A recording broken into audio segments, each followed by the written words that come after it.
Thanks, Ethan. Okay. Let me tell you the plan for the home stretch. We've got 3 classes left of Hebrews. So the plan is the chapter 13, 25 verses. It's basically, I already told you this leading up into it, it's a bullet point list. Do this, do this, do this, don't do this, don't do this, don't do this. And so we're going to spend tonight and Sunday morning working our way through this bullet point list. It's just an action item. What are we supposed to be doing? What are we not supposed to do, and why? And so we're gonna do that today and Sunday. I'm not 100% sure on this. I think there's 11 things on the list. So hopefully we get through 3 or 4 of them tonight. That's the goal. The goal is to get through 4 of them. We'll see. And then a week from today, for the very last class, I've got something that I want to say to you about this leading into it. But do this. I can't wait. I'm excited about it. Look at verse 22. Hebrews chapter 13 and verse 22. The Hebrew, I've tried really hard. I don't know if you caught this or not, but I've tried really hard not to say the Hebrew letter. And we're finally to the spot where I can say why. In verse 22, he says, I appeal to you, brothers, bear with my word of exhortation, for I have written to you briefly. Almost every other time the word of exhortation is used, it refers to a sermon or something like a sermon. And you say, but it's written down. He said, I wrote it. Yes, but the author wrote it down and gave it to Kevin and said, go read this sermon. There's even designated readers. There's names for the people who are supposed to be readers. And so on next Wednesday, a week from today, we're not just going to read chapter 1 through 13. We are going to read the whole letter. We're going to hear the sermon in one setting. But we're going to break it up into the sections. And so we'll say, this is the first section. I'll remind you, and we'll try and outline it as we go. But we're going to hear the word of exhortation all in one go. And so that'll be what we do to finish this off. And I always love doing that because it's like, oh, hey, I know something about that now. Like we talked about that. I remember that. So that's the plan. Tonight, Sunday, bullet list on Hebrews 13. Next Wednesday, reading through. And then the Sunday after that, we'll start the problem of evil. Good? Anything else on Hebrews before we get started? Okay. I want to start with the end. Look at verses 20 and 21. I'm reading from an ESV. Somebody else who does not have an ESV, Cindy, that's you, right? You have a New American Standard. Do you have a gap?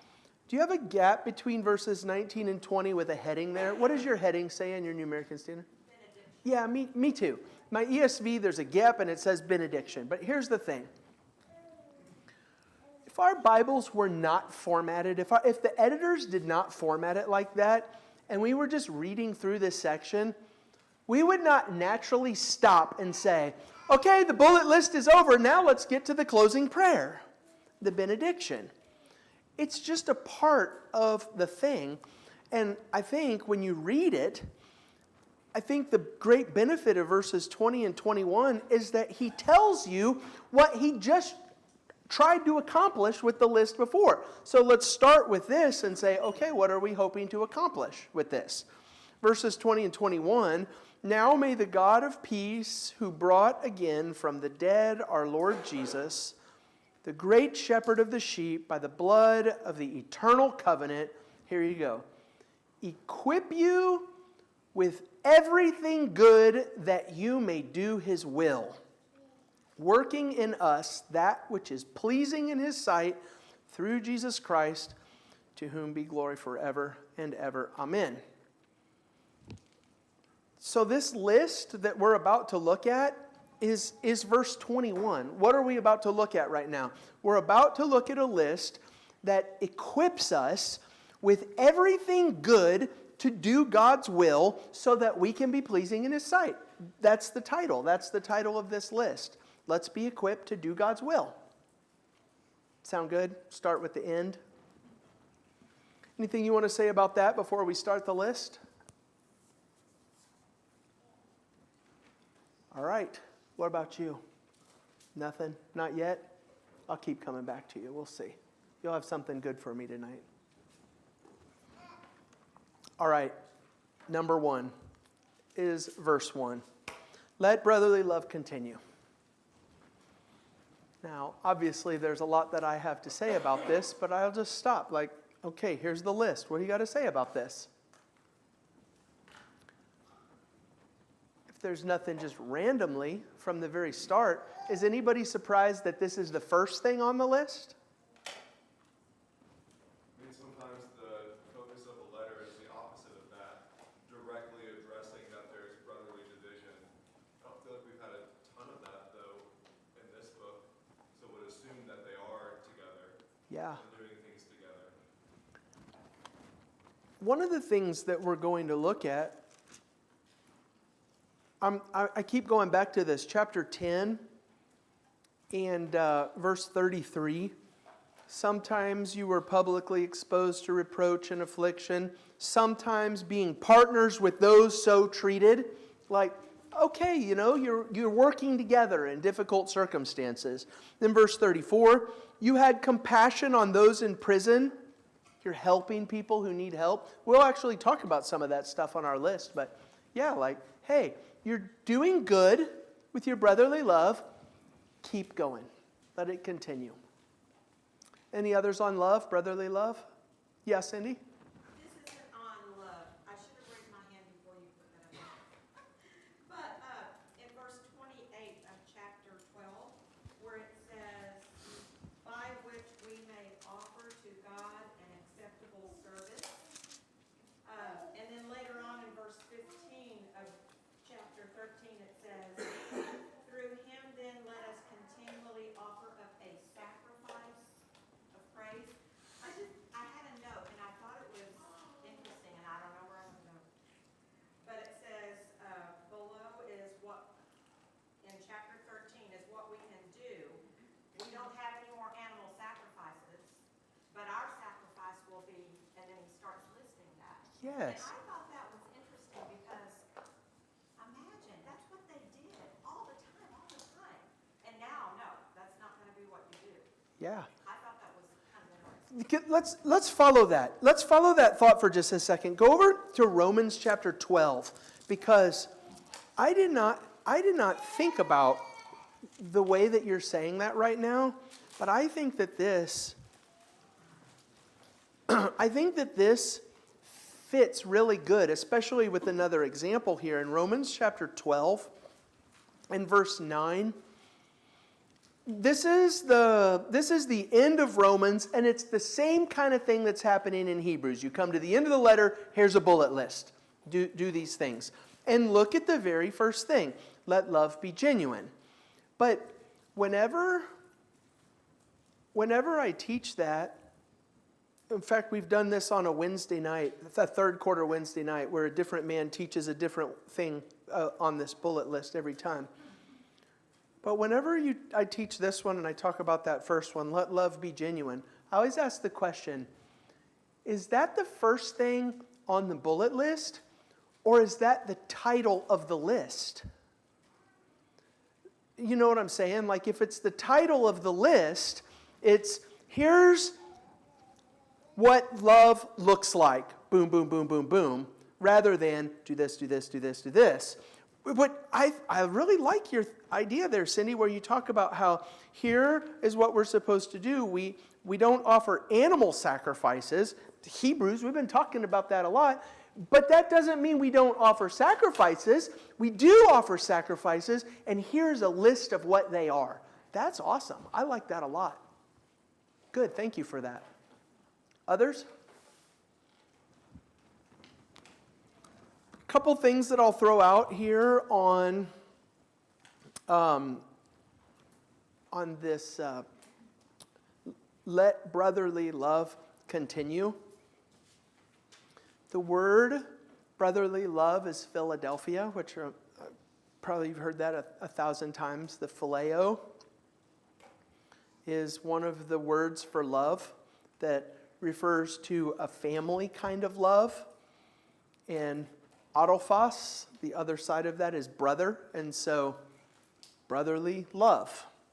Philadelphia is the city of brotherly love because of the phileo adelphos, Philadelphia.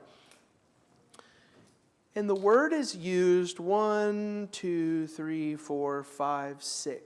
times in the New Testament. I don't intend for us to read all 6 of these times, but there's 2 of them that I want us to especially pay attention to.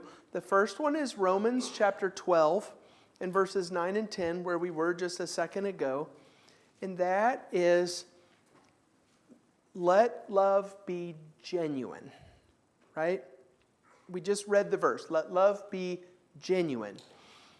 So keep that in your mind, and then turn over to 1 Peter chapter 1.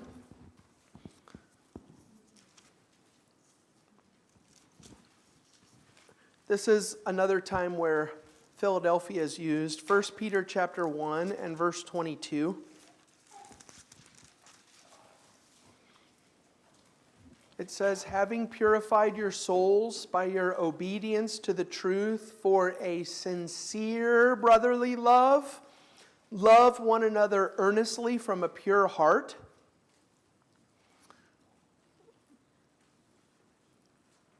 Maybe you feel like maybe you use your words differently, or you think about this differently from how I think about this, but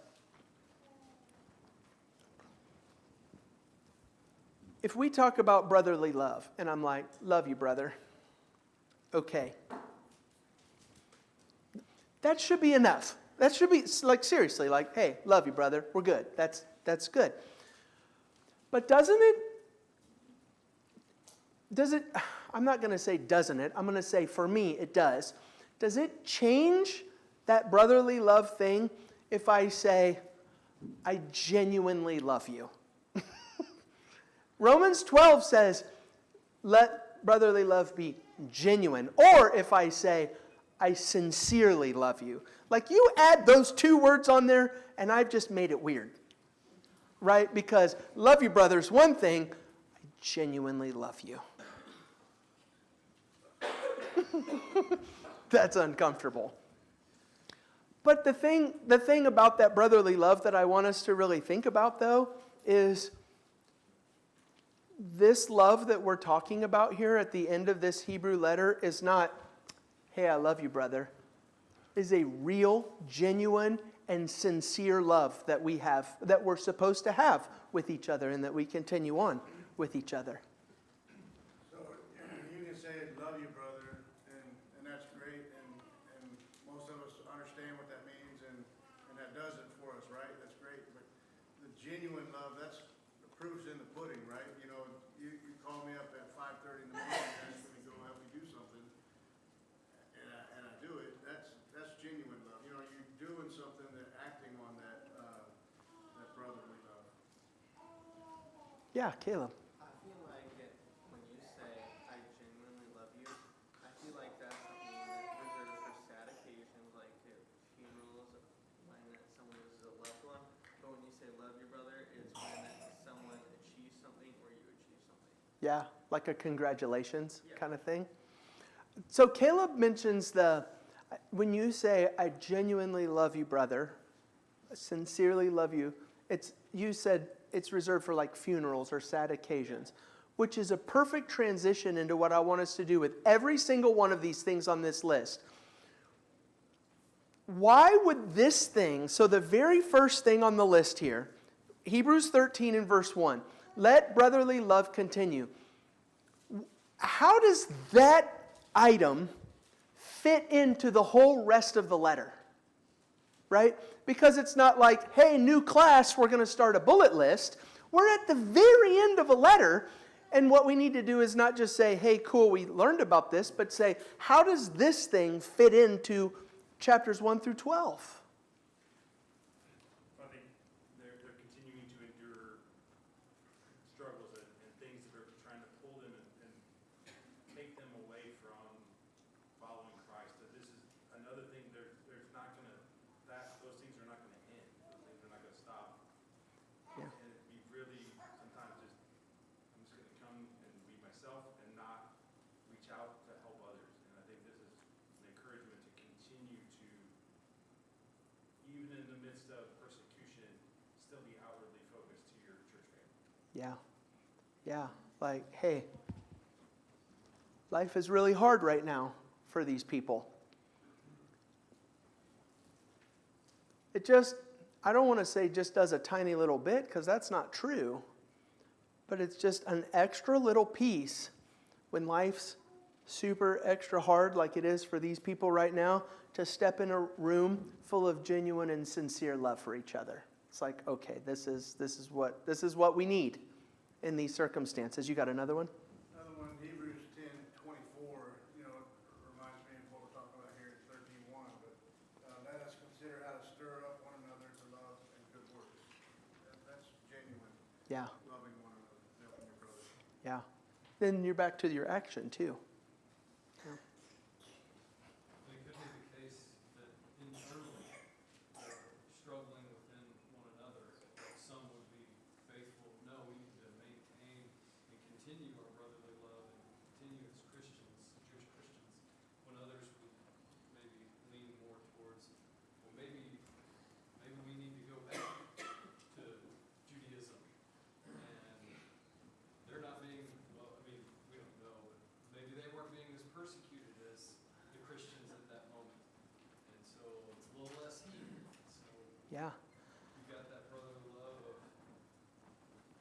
your brother saying, maybe we should back off from the right path, right? But you're like, yeah, I love you, but that's the wrong way. yeah, You know? yeah. So, yes. So the word of exhortation sometimes has been hard. We call one section a spanking. But you can spank somebody in love. Right? There's a right way to do it and a wrong way to do it. Continue to love as you do the hard work within a church family that you need to do. That's good. I always go back to this. I got one thing left to say. You can have your last word on this, and then we'll press forward. But I always go back to this story. It was, sorry, you're normally in class when I tell stories about you. It was the day when Olivia was only 20 weeks old, not outside the womb yet. And we went to find out if she was a boy or a girl. You ended up a girl, in case you didn't know how that story ended. And we found out, the doctor did the sonogram and said, there's an issue here with the spine, and we found out she had spina bifida that day. And we went outside. I'd never even heard of spina bifida. I'd never even heard the words before. And so we went out to the car and we cried, mostly because what does this even mean for any of us? And I remember that because it was late in the afternoon. It was on this side of lunch on a Wednesday night. And one of my very first thoughts when that happened was, I do not want to go to church tonight. That's my first reaction. Like, I want to go home and lay in bed is what I want to do. I don't want to go to church. But I was teaching class, so I had to. And so I went to church. We shared the news with our church family. And I was so glad. I was so glad that we went that night. I didn't feel like it because I was hurting and I wanted to go inside. I was forced. The moral of the story is, hey, you're not going to feel like it. Do it anyway. Come to the place where there's genuine love in the times when you need it, because this is what we do. Don't go inward. Go towards the love. That's the moral of that story. One of the best things, I look back and I'm like, I'm so glad I'm so glad that we went to church that night, even though I didn't want to. Any others on love? The sign of the church and the things that we get from church, we go to church to worship, we go to Bible class to study, but we also get things out of it. It's almost like he who created all things did it for a reason. Huh. You might be tempted to think he knows what he's doing. Yeah. Okay, anything else on love? That's all of my notes on love. All right, next, verse 2. Do not neglect to show hospitality to strangers, for thereby some have entertained angels unawares. Okay. So, I think that this might not work because we've talked about this a fair amount in this congregation. But I still want to do the same thing that I do every time I come to this point. What is hospitality? You can give me a definition or you can give me an example. But it says, don't neglect to show hospitality. What's hospitality? The idea of having people in your home with emphasis on a spiritual environment. It's not entertainment. Okay. It's not a show. Yeah. People in your home. That's the core piece of it. So you've got what is the thing, people in your home, and then you added for what? Yeah, people in your home. For Luke? It's love towards strangers. Yeah. Do you have a note there? I'm just looking at the Greek word. So there's two pieces of this. Like, I want to have two pieces of this conversation.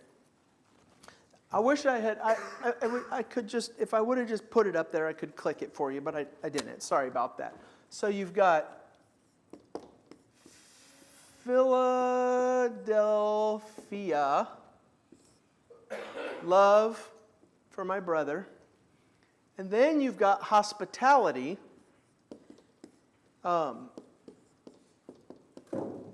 which is Philoxenia.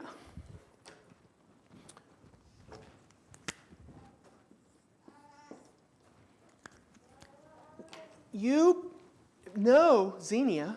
You might not know that you know Xenia. But every once in a while on the news or maybe on the internet, you ever hear people talk about xenophobia? Xenophobia, a person is xenophobic. What does that mean if you're xenophobic? Or what's the context that you hear it in? Usually racism. It's normally racism. The way that I hear xenophobia a lot normally has to do with like immigration conversations. Like people, if you are like, no, immigration, you stay over there, I'll stay over here, and somebody says you're xenophobic. And it's like, okay, but what does that mean? Xenia is the Greek word for stranger. So xenophobia would be the fear of a stranger or dislike of a stranger. The opposite of xenophobia is philoxenia, which is not fear or dislike of a stranger, it's love of a stranger. So this is the reason why I asked this question. The very first thing that I ask when we talk about this, and I say, is, what is hospitality? And Lisa, you didn't give me exactly what I was looking for. You said having people in your home, which is exactly right. But when I think of hospitality, this is what I think of. I don't think of just people in my home. I think of, hey, Ethan, you want to come over on Sunday and have lunch with me after services? You know, like, I haven't seen you in a long time. Let's come on over and all this. Not a stranger. By a long shot. Like, I don't know how long we've known each other, but we're not a stranger, even though I haven't seen you in a little while. Kind of a stranger to hear, but philoxenia, hospitality, love for the stranger. So there's two things that I wanted to do with this. First of all is just those two words right next to each other. What are we supposed to do? Love your brother in, love the stranger out. just be a loving person. I see you, Rob. The second thing that I want you to see about this is, as we talk about hospitality, don't just think about, hey, do you want to come over next week and have dinner with me? Think about sharing what you have or opening your doors to somebody that you might not already be best friends with or that you might not already know. Because now we're getting into real biblical hospitality. I think a biblical example, to me, would certainly be the Good Samaritan who didn't know the guy in the ditch. And he was a stranger, and it didn't really have anything to do with necessarily bringing him into his home. It had to do with loving him. And I think love is taking care of whatever needs that person has. And that's what the Good Samaritan did. Yeah. They didn't know him, still took care of him. Yeah, let's do Nick and then Ryan. Why do you think it's translated as hospitality to strangers if the word is literally love to strangers? Yeah, I mean, that's... yeah. You know what, Kevin, is the word stranger in there? It's philoxenia to xenia. The word stranger is just added. So, Cindy, is the word stranger in your New American Standard in italics? No. It's not in italics. I don't know. I mean, it's just, maybe they wanted to make sure that you see, this is not just having someone from church over. Rob said, the example that I think of is the Good Samaritan. Within the text, it says to us, at the end of verse 2, it says, "For thereby some have entertained angels unawares." Sometimes people like to do weird stuff with that, but what does that make you think of? Who entertained strangers? Abraham did, and also Lot in those two stories. And it's like, here's a great story. 3 angels showed up at Abraham's, and he was like, let me feed you. Stay here and let me take care of you. He didn't know that they were angels at the time. And so, Rob, you said, this word makes me think of the Good Samaritan. The Hebrew writer says, this makes me think of Abraham. And also what Lot did when those 2 angels showed up in Sodom. And he's like, oh, hey, come on into my house. And that's a great point because it's, let me take care of someone who is a stranger to me otherwise.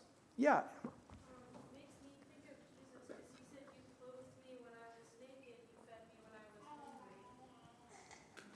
Yeah. Anything on these lists, we should raise your hand and make a comment on every single point and say, it makes me think of Jesus. Because every single point, you would be right on target with that one. Do we also consider Rahab? Didn't know the spies. Come on in. Let me take care of you. Let me help you. I mean, she was putting her life, like she was beauty. That's really what she was. Yeah. Yeah, Ryan. I don't want to keep dragging this on, but we've talked about the legitimate fear of this group of Christians from the Roman persecution. The last thing I want to do is let strangers into my home who are ratting people out of who's in the collection of the saints. That's the last part of this conversation. Why is this list at the end of this letter? There's a really good option for us right now. Don't just go inward, because that's what I want to do. Like when I'm living a hard life and things are difficult, I want to go inward. Love that stranger too. Go out there.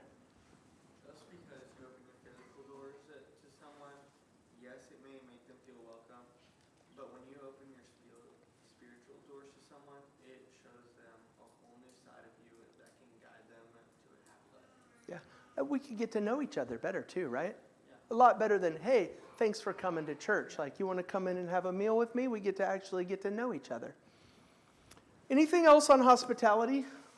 Take a look at, yeah, Luke. Just that I think, just the point that was made, I think that we have tendency to relate strangers with enemies too frequently. Just anybody that we don't know can easily be cast into that category, broadly speaking. And, you know, the passages that you read from Romans really challenges that. At the end of that chapter, Paul concludes, if your enemy is hungry, feed him. If he is thirsty, give him something to drink. Now, that follows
Yeah, for others. Out. Remember the very first thing? I lost track of it at the start, and I said, why is this thing first? That love element, you refer to the second commandment. Love is, the way that the Bible describes it is, the whole law is wrapped up in that word love. Love for God, love for my neighbor. So there you go.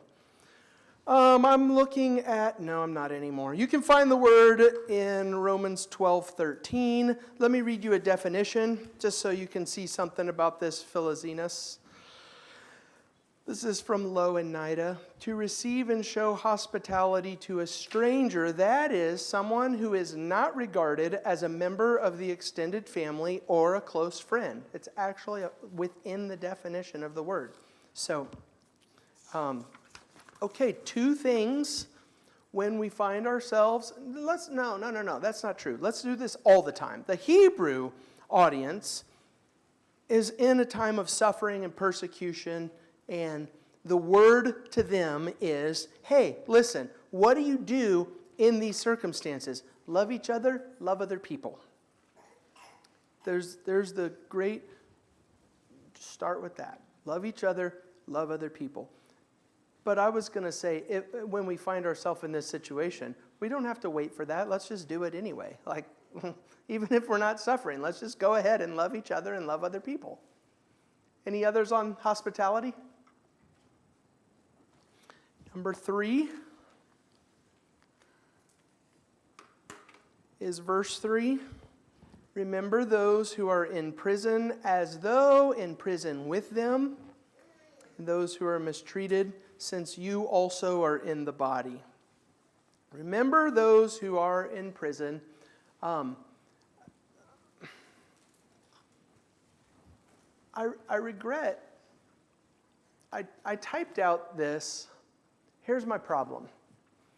I had to cut off the end part of this one because by the time I get to all 11 things, it completely fills up my screen at the font that you can see. And so in order to keep this on one line, I had to delete the second half of it. But I kind of regret doing that because this is the start of the question. Like, this is the conversation. What is the difference between remembering those who are in prison? What's the difference between that and remembering those who are in prison as though you are with them? What's the difference between those two things? Who's talking? Sorry. Like, oh man, Tracy's in prison versus I feel like I am. Every ounce of pain and suffering that you feel in prison, I feel it too. I'm suffering alongside you. I'm with you in this. So it doesn't have to be, this conversation does not need to be restricted to prison and mistreatment. Here's a quote for you. This is from a book called When the Church Was a Family by Joseph Hellerman, and he's describing this idea of being with each other when we're in prison. He says, to survive in a Roman prison, a person I should emphasize that word, person had to depend on his family to bring him necessities of food and clothing so he could stay alive long enough to face his accusers. For the Christians, the church was their family. So when I used to arrest somebody and stick them in the cell, no matter what time it was, we always had bread and bologna. You make someone a bologna sandwich. There you go. There's your bologna sandwich. In the first century world, there is no bologna sandwich. You're in jail, and you're going to sit there until it's time for trial. And if you want to eat and have clothes or anything to survive, it's because your people are going to bring it to you. That's what you see at the end of Acts. Remember when Paul is in jail and he says, these brothers are with me. They're coming to take care of me and help me. And so I don't think this conversation needs to be confined to prison, though. We can extend it to suffering generally. When somebody is suffering, who are you pointing at? Caleb again? Go ahead. I feel like there is a physical prison, which we send people to, but then there's a spiritual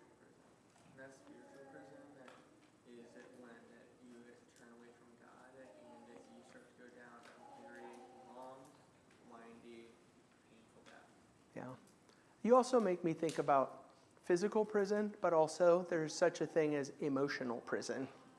And it's like, hey, you're in jail, you're not going to be by yourself.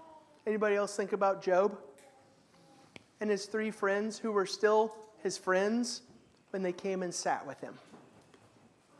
They didn't say anything. They just came and sat with him.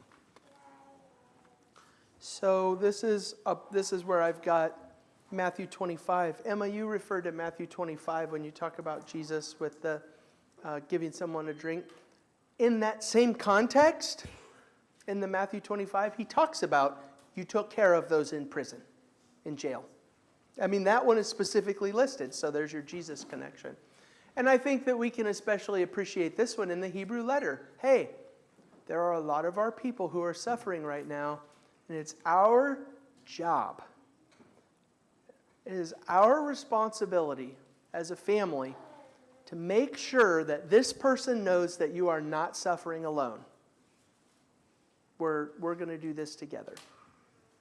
I don't have a way out for you, but you're not going to do it by yourself. This is the point. Anything else on that one? Oh, yeah, Max. When it was like World War II and the Jews were mistreated and some of the local people would take the Jews in and risk their own lives to save the others Yeah. and try to hide them from the Nazis. And also the African Americans, they would sometimes be, some people would be hospitable to them Yeah. and hide them for a period of time. Being with those who are suffering in prison, mistreated, be together. Do you got one? No? Okay, we got 2 minutes left. Let's at least bring this one up. And how about I'll at least bring this one up, but I don't want to rush past it. I'll at least start with the question.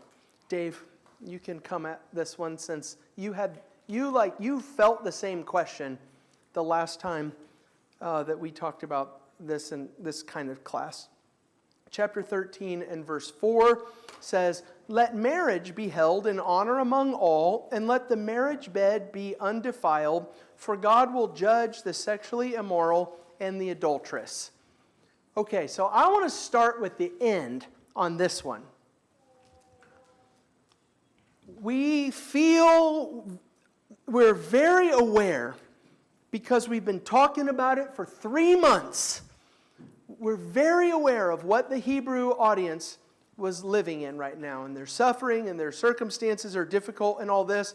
And so we see, love your brother, and we're like, yes. Love the stranger, yes, I understand it. Remember those in prison and those who are mistreated, yes. Honor marriage. And then just go like, I mean, it's a good thought. Like, I'm not putting the thought down. But my first reaction is, how did that one make it on this list? I think there's an answer. But before you go, Mark, are we all like together? Do you understand what the question is? Do you see what we're talking? I mean, just keep going. Look at the list. Look at the way this. Keep your life free from the love of money. Remember your leaders. Don't go after strange teaching. I can understand every single thing on this list in the context of this letter, but honor your marriage and don't do sexual immorality. And it's like, I don't know. Go ahead, Mark. All 4 of these things so far on this list are focused on somebody else, my brother, those not me. So many times in our world and our society, we focus on, I need some me time. I need to get away and have some self-love. I need to worry about myself and not worry about everybody else. And every one of these things is the opposite of that. Even let marriage be held in honor among all. The opposite of marriage being held in honor is having some me time and going off and doing something that I want to do that has nothing to do with what my marriage is, and maybe it's dishonoring that marriage. You're breaking open something that I want us to get into. It's the same thing that I talked about with my first reaction on that Wednesday night. What is my first reaction on that Wednesday night? I want to come to myself. I don't want to go to where the love is. I want to come to myself. What's our reaction under stressful circumstances, difficult circumstances? I'll come to church and I'll be all smiley, smiley, lovey-dovey with you all. Do you think that's what Becky gets at home when I'm in the stressful? You know what I'm talking about? Like, the person that I love the most is the one who's going to get it the hardest whenever I'm in this mood.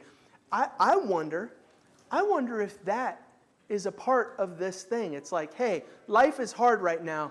You better remember your marriage. You can have the last word, but this is what I'd like for us to do. I'd like for you to give this some thought before class on Sunday, and let's come ready to talk about this and everything else on this list. I think it includes talking about Christ and going outside of the gate, and the whole idea of that is take the whole summary of the book and the sacrifice of Christ and the grace that is given to us. Our response is loyalty, and all of those things are loyal. We have an obligation to all of those things. We have an obligation to brotherly love. We have an obligation to the strangers, to those who are in prison. We have to keep our loyalty in our marriage, and ultimately it goes down to the purpose of the book. All of that is through your loyalty in Christ. Yeah. Good. Wonderful. Let's pick up here. We'll just start Sunday.